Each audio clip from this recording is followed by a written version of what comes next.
We all have our Madonna stories. A long time ago, I noticed that many of my friends had seen or knew someone who had seen Madonna somewhere. My favorite was the friend who reported seeing her in a shoe store with Sean. "Try on the lizard skin boots," she said. Of course, many of us have associations with specific songs that she sang just for us, just for that singular moment in our lives. She recorded Borderline for me when I was living in Pocatello, Idaho, breaking up with Jerry, my first real boyfriend. I was 21. He was 30. He was married when I met him and had a 5-year-old son. His wife was 8 months pregnant with his second kid. After getting him through a messy divorce and spending every Wednesday night and every other weekend with him and his kids, he announced to me that now that he was free, he wanted to explore more, see other guys.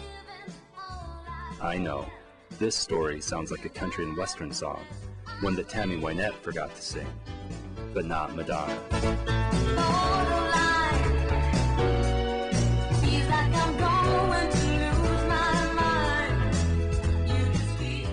Moving forward to the late 80s, everyone was getting tested for HIV. And so I did. I was in a high-risk category. It was a scary time, the 2 weeks of waiting.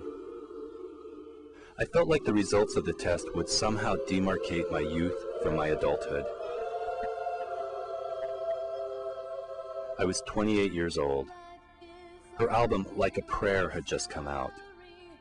I told myself if I tested negative, I could buy that album because I could still be lighthearted and youthful. But if I tested positive, I couldn't have it. Crazy, I know. My friend Richard is a psychiatrist, and he says I have a punitive superego.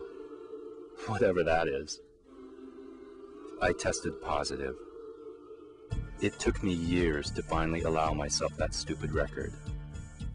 So you see, there are all kinds of reasons why gay men have delayed adolescence. On that note, the first and one of the last times I ever took ecstasy was in 1999. Clubs were playing a song called Nothing Really Matters. At the time, I didn't know who recorded that song. The words were, "Nothing really matters, love is all we need." I remember being disturbed by the song, even when I was tripping.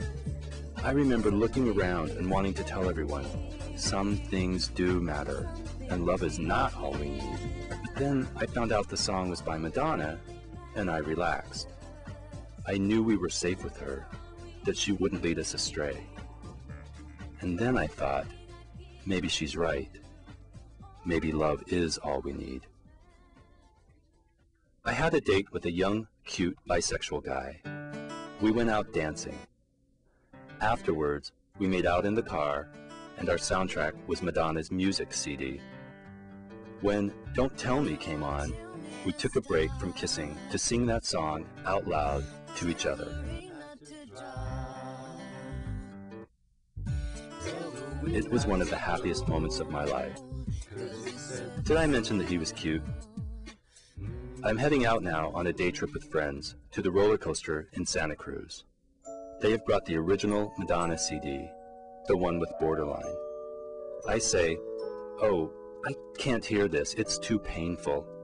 "Repurpose it," Ryan says. So I do. Something shifts. Now it's a song about survival. I didn't lose my mind after all. I have a story. So does everyone. Mother Madonna, she protects us and brings us full circle, always.